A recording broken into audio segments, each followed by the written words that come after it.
어린이집 종사자분들에게 도움이 되는 우리가 알아야 할 결핵에 대해 말씀드리겠습니다. 결핵이란 결핵균이라는 세균이 우리 몸에 들어와서 발병하는 만성 전염성 질환입니다. 과거 항결핵제가 없었을 때는 결핵에 걸리면 50% 이상이 사망했을 정도로 많은 생명을 앗아갔던 무서운 전염병입니다. 결핵균은 한 번 감염되면 일평생 사람 몸에 균이 생존하고 면역력이 떨어질 경우 결핵이 발병할 수 있습니다. 결핵에 감염되면 일평생에 걸쳐 약 10%가 환자로 진행되며 그 중에서 절반은 감염된 후 2년 이내에 결핵이 발병하게 됩니다. 결핵이 발병했을 때 치료를 하지 않으면 5년 이내에 50% 이상이 사망할 수 있는 치명적 질환이지만 꾸준하고 올바른 치료와 검사를 받는다면 약물 치료로 완치할 수 있습니다. 처음 치료하는 경우에는 6개월 치료를 하게 됩니다. 그렇다면 결핵은 폐에서만 발병될까요? 그것은 아닙니다. 결핵은 대부분 폐에서 발병하지만 우리 몸 어디에서나 발병할 수 있습니다. 결핵이 림프절에서 발병하면 림프절 결핵, 척추에서 발병하면 척추 결핵이라고 부르고 이와 같이 폐 이외에 발병하는 결핵을 폐외 결핵이라고 합니다. 결핵균의 특징을 살펴보겠습니다. 그림에서 보시는 것처럼 현미경으로 결핵균을 관찰하면 결핵균은 가늘고 긴 막대 모양인 것을 확인할 수 있습니다. 일반 균에 비해 증식 속도가 느리며 열과 햇빛에 약하고 산소가 있어야 살 수 있는 호기성 균입니다. 결핵은 아직도 심각한 질병입니다. 우리나라는 OECD 국가 중 결핵 발생률, 유병률, 사망률이 1위입니다. 결핵이라는 질병에 관해서 우리나라는 아직 후진국입니다. 그리고 우리나라 전체 전염병 중에 사망자 수도 1위입니다. 매스컴에 많이 나오는 사스나 메르스보다도 월등히 사망자 수가 많습니다. 매년 결핵으로 2,200여 명이 사망하고 전 인구의 30%가량이 이미 결핵에 감염되어 있습니다. 이전 슬라이드에서 말씀드렸던 것과 같이 OECD 가입국과 비교하면 우리나라는 아직 결핵 후진국입니다. 한국전쟁과 더불어 1960년대에 가난했던 우리나라 상황은 결핵을 폭발적으로 증가시켰습니다. 그렇기 때문에 경제 수준에 비해 결핵 환자 수가 일본, 미국, OECD 평균보다도 월등히 높습니다. 일본에 비해 4배 이상, 미국에 비해 무려 25배 이상이나 높은 것을 볼 수 있습니다. 2016년 결핵 환자 신고 수를 보면 결핵 환자 수는 4만여 명이 되고 신 환자 수가 2016년 한 해만 3892명으로 결핵 환자의 79%를 차지하고 있습니다. 결핵은 중장년층 연령 이상에서 환자가 많으며 여성보다 남성에서 환자가 많습니다. 그렇다면 결핵은 어떻게 감염될까요? 결핵균의 전염은 공기를 통해 감염이 됩니다. 결핵 환자가 재채기, 기침, 말하기, 노래를 하면 결핵균이 포함된 미세한 가래방울과 함께 결핵균이 공기 중으로 배출됩니다. 공기 중으로 나온 결핵균의 대부분은 바로 사멸되지만 일부는 수시간 생존해서 다른 사람이 숨을 들이마실 때 폐 속으로 들어가서 감염을 일으킵니다. 그래서 결핵을 공기매개성 전염병이라고 합니다. 예를 들면 결핵 환자와 5분간 대화를 할 때와 기침을 한 번 하는 경우 3,500개 정도의 결핵균이 나온다고 하며 결핵 증상이 심하거나 폐에 공동이 있는 경우에는 재채기를 한 번 할 때는 약 100만 개 이상의 결핵균이 나온다고 합니다. 결핵균의 전염성은 환자마다 다릅니다. 몸속에 결핵균이 많아야 그 중에 일부가 밖으로 배출되기 때문에 폐결핵 환자라도 전염성이 모두 심한 것은 아닙니다. 객담 현미경 검사를 도말 검사라고 하는데 도말 검사에서 양성이면 체내에 균이 많은 것을 의미합니다. 따라서 도말 양성이면서 기침을 많이 하는 환자가 가장 전염성이 높습니다. 그 다음으로는 도말 양성이지만 기침은 없는 환자의 경우에는 결핵균이 공기로 배출이 적게 되므로 기침을 하는 경우보다 전염성이 낮습니다. 그렇기 때문에 도말 검사와 배양 검사에서 균이 나오지 않고 기침만 하는 사람이면 전염성은 아주 낮으며 균 음성이면서 기침도 없다면 주변 사람들에게는 거의 전염되지 않았다고 볼 수 있습니다. 결핵은 공기를 매개로 하는 전염병이기 때문에 외부 공기와 순환이 잘 안 되는 실내, 특히 햇빛도 잘 안 들어오는 곳은 더욱더 위험합니다. 잠수함이 대표적인데요.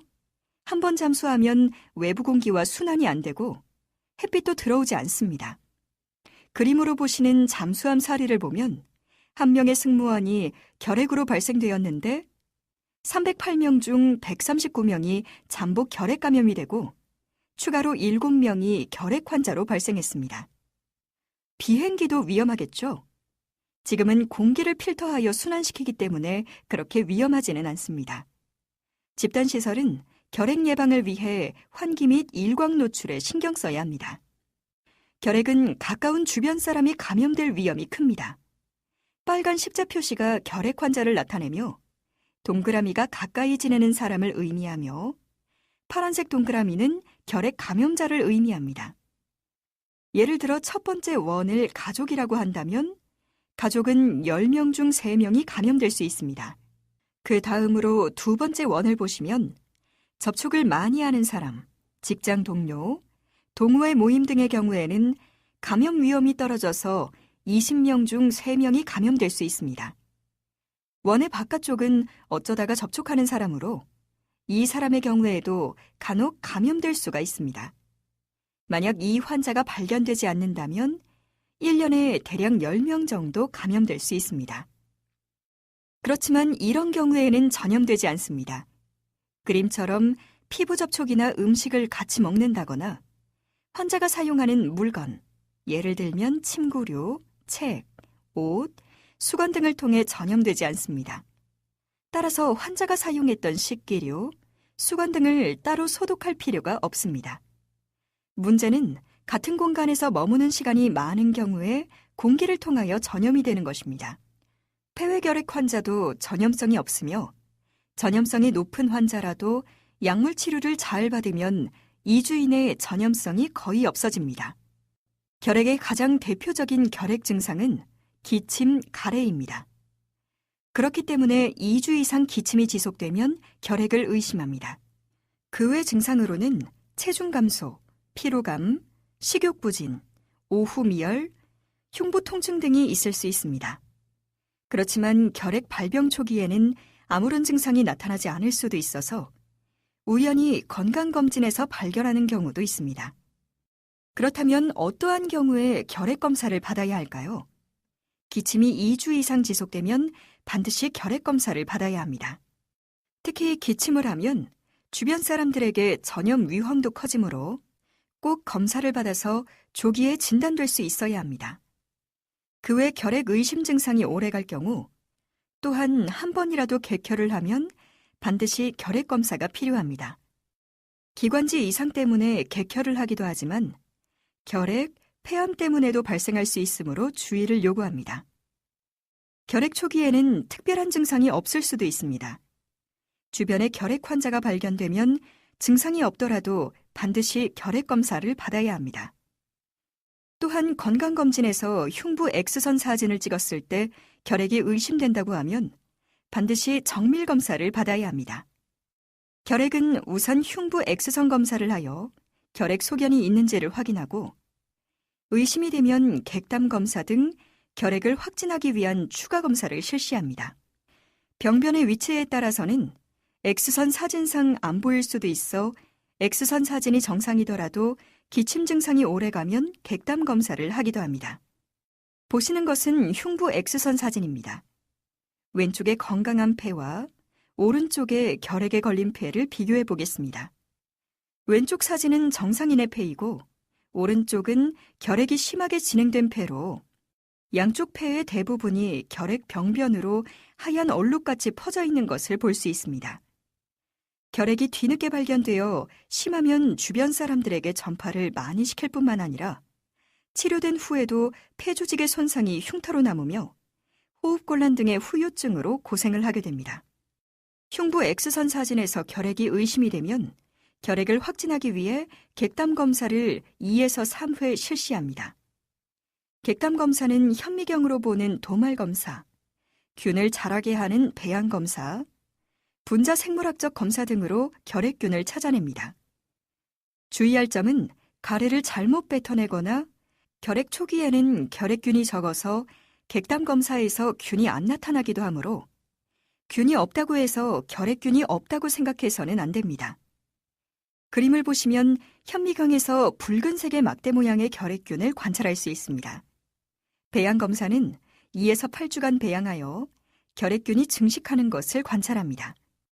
결핵은 결핵균이라는 세균에 의해서 발병하기 때문에 치료는 결핵균을 제거할 수 있는 항생제를 복용하는 것입니다.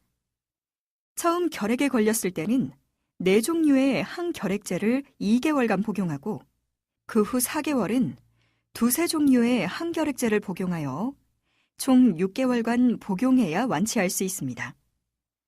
그러나 처음 치료에 실패하여 1차 항결핵제의 중요한 약제에 내성이 생겨서 약의 효과가 없어지게 되면 다제 내성결핵이라고 하는데 이 경우 치료가 더 어려워집니다. 이때 복용하는 2차 항결핵제는 5종류 이상의 항결핵제로 보통 2년 정도 치료해야 합니다. 2차 항결핵제는 약효는 더 약하면서 부작용이 심하여 복용하기가 쉽지 않고 근육주사도 수개월간 맞아야 하기 때문에 여러모로 고생을 많이 하게 됩니다.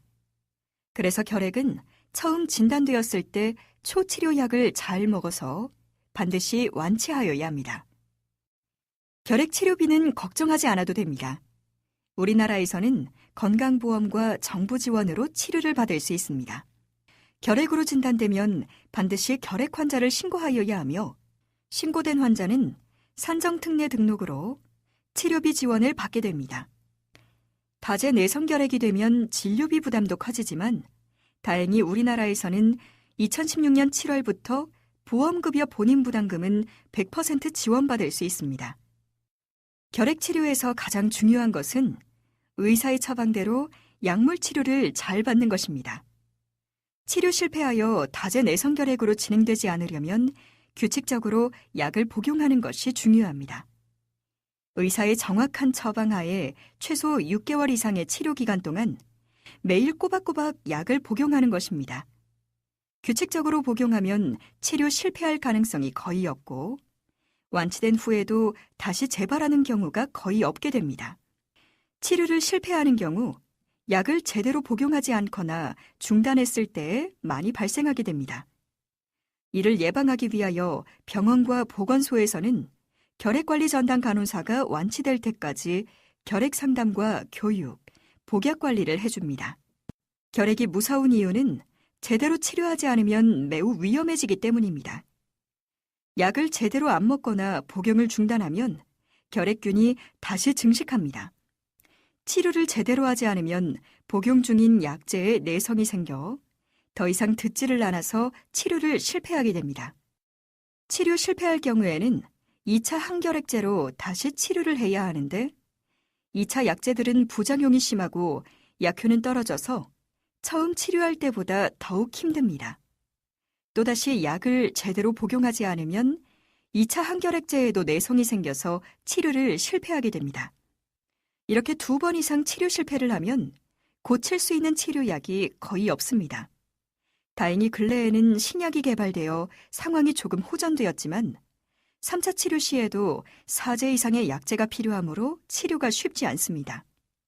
결국 치료를 제대로 하지 못하면 난치성 결핵으로 진행되고 절반 이상의 환자는 사망하게 됩니다. 결핵은 공기 중으로 전염된다고 하였죠. 그러면 치료받는 동안 주변 사람들에게 계속 전염을 시킬까요? 간혹 오해하시는 분이 많습니다. 그림에서 보시는 것처럼 약물 치료 후 체내 결핵균은 급격히 사멸됩니다.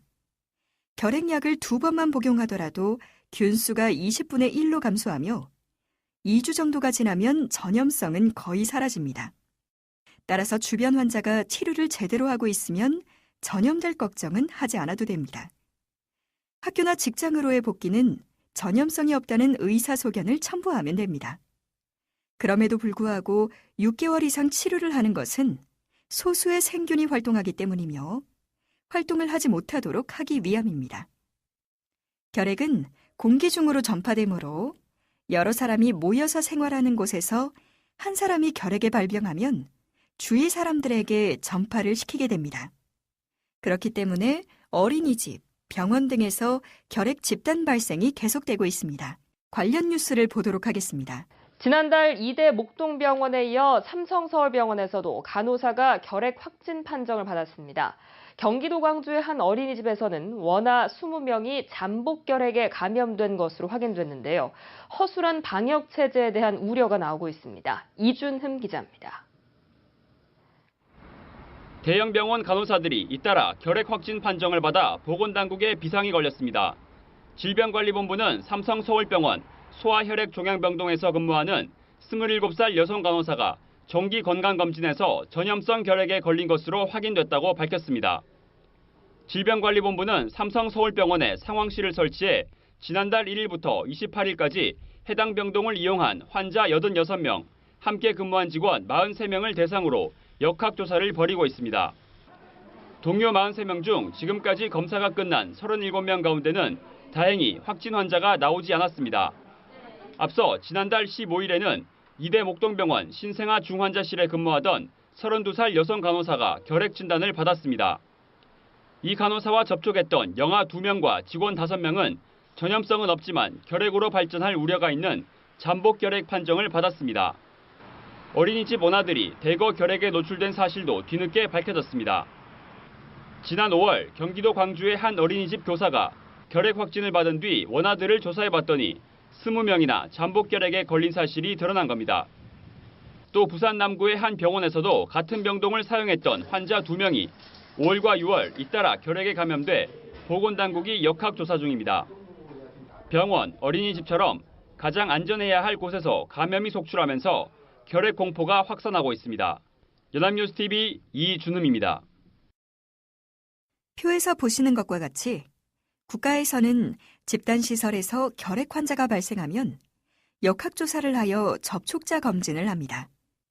2014년과 2015년에 유치원과 어린이집에서 80명의 결핵 환자가 발생하여 접촉자 조사를 시행하였습니다. 추가 환자는 없었지만 잠복 결핵 감염자 465명을 찾아내서 잠복 결핵 감염 치료를 시행하였습니다. 특히 5세 미만의 어린이들은 결핵 발병 위험이 높고 발병 시에는 결핵성 뇌막염과 같은 심한 결핵으로 발병할 위험이 크므로 더욱더 주의가 필요합니다. 결핵균에 감염이 되더라도 모두가 발병하는 것은 아니며 일평생에 거쳐 약 10% 정도에서 환자로 진행이 됩니다. 외국의 연구이지만 그래프로 보시는 것처럼 나이에 따라서 차이가 나타나는데 특히 5세 미만 소아가 감염되면 발병 위험이 크며 중증 결핵으로 진행될 수도 있어 주의를 요합니다.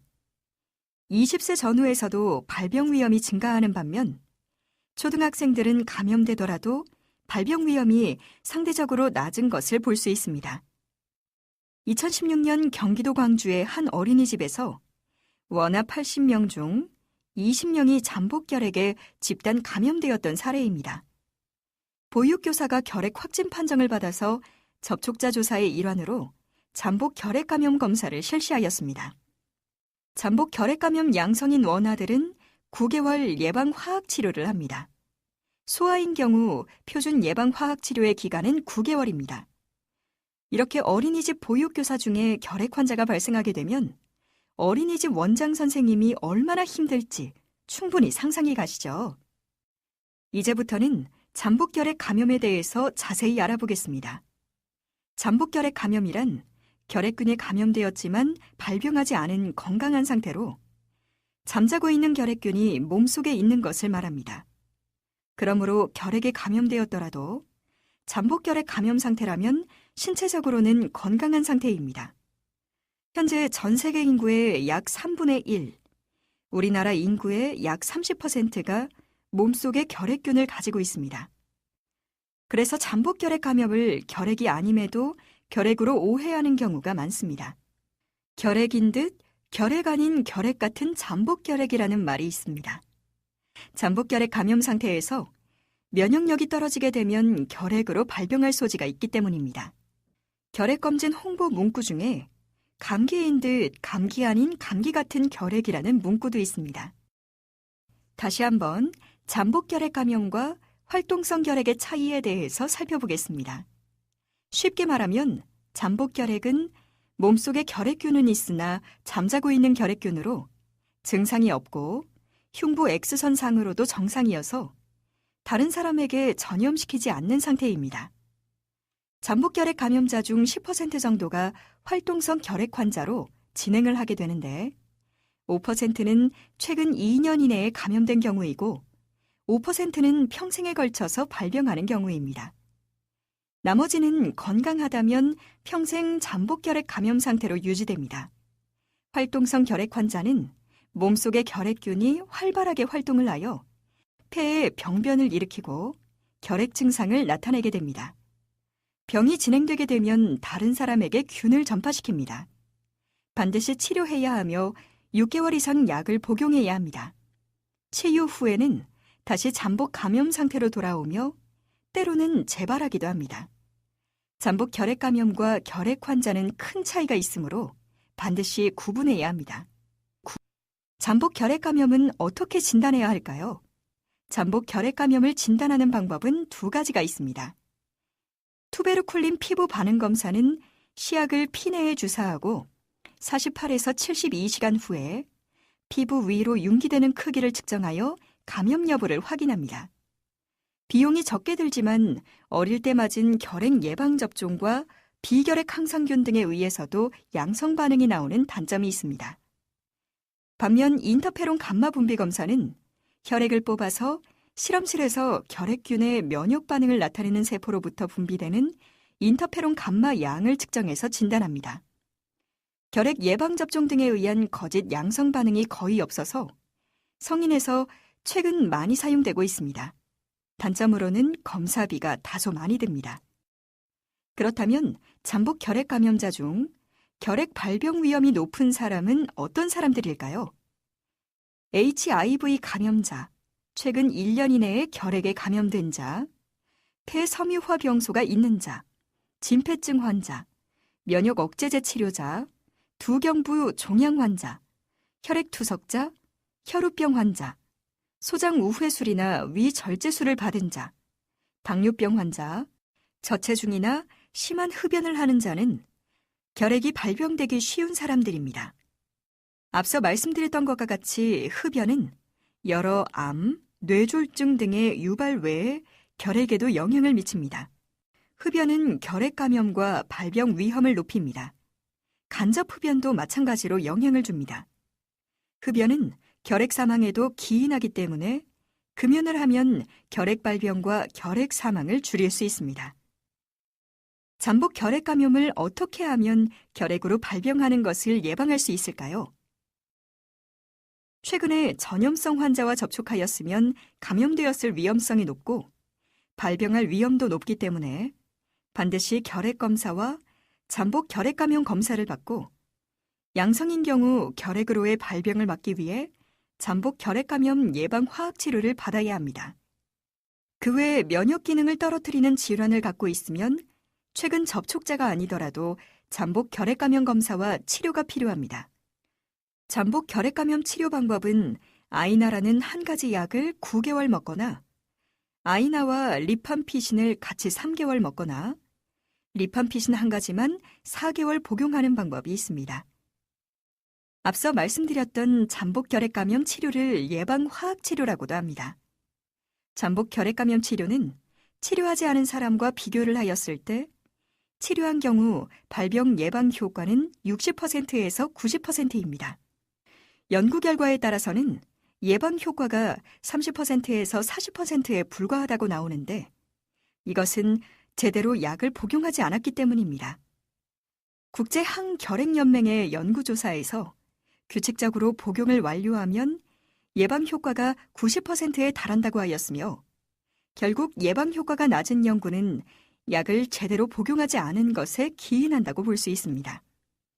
그러나 예방 화학 치료의 어려움은 아프지 않은 건강한 사람이 결핵약을 최대 9개월간 복용하기가 쉽지 않은 것입니다.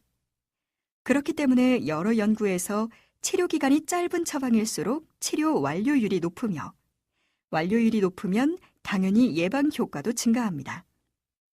결핵뿐만 아니라 많은 호흡기 감염병이 올바른 기침 예절만 따르더라도 많이 예방할 수가 있습니다. 올바른 기침 예절에 대한 동영상을 보시겠습니다.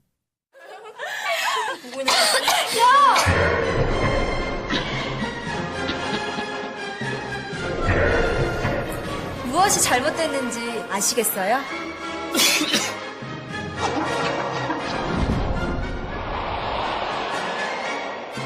눈치채셨나요? 그럼 지금부터 올바른 기침 예절 실천 방법에 대해서 알아볼까요? 기침할 땐 손이 아닌 휴지나 손수건으로 입과 코를 가려주세요. 옷소매 위쪽으로 가리고 합니다. 손을 깨끗이 씻어주세요. 기침 예절을 지켜주세요. 올바른 기침 예절과 함께 올바른 손 씻기는 다양한 감염병을 예방할 수 있습니다. 손 씻기 동영상을 함께 보도록 하겠습니다. 감염병 예방의 시작은 손 씻기입니다. 손 씻기 6단계 방법. 1단계. 손바닥과 손바닥을 마주대고 문질러주세요. 2단계. 손등과 손바닥을 마주대고 문질러주세요. 3단계. 손바닥을 마주대고 손깍지를 끼고 문질러주세요.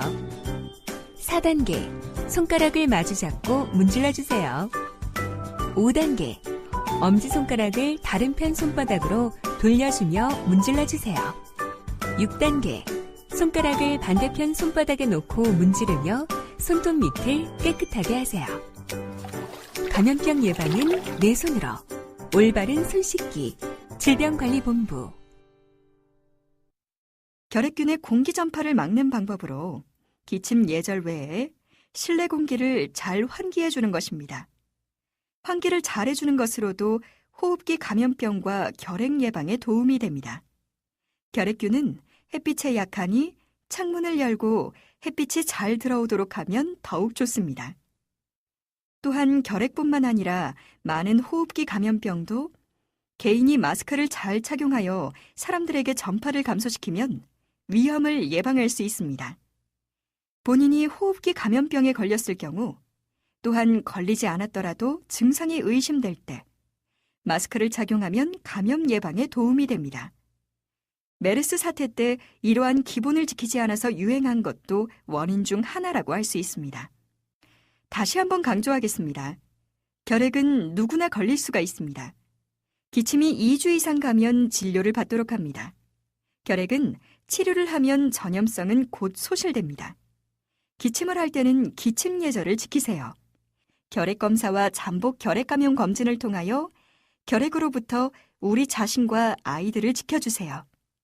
잠복 결핵 감염 양성이라도 건강한 사람입니다. 예방 화학 치료를 하면 결핵 발생을 최소화할 수 있습니다. 지금까지 말씀드린 내용으로 퀴즈를 풀어보겠습니다. 결핵은 공기를 통해 전염된다. 맞습니다. 결핵 환자가 사용한 식기류는 소독해야 한다. 아닙니다.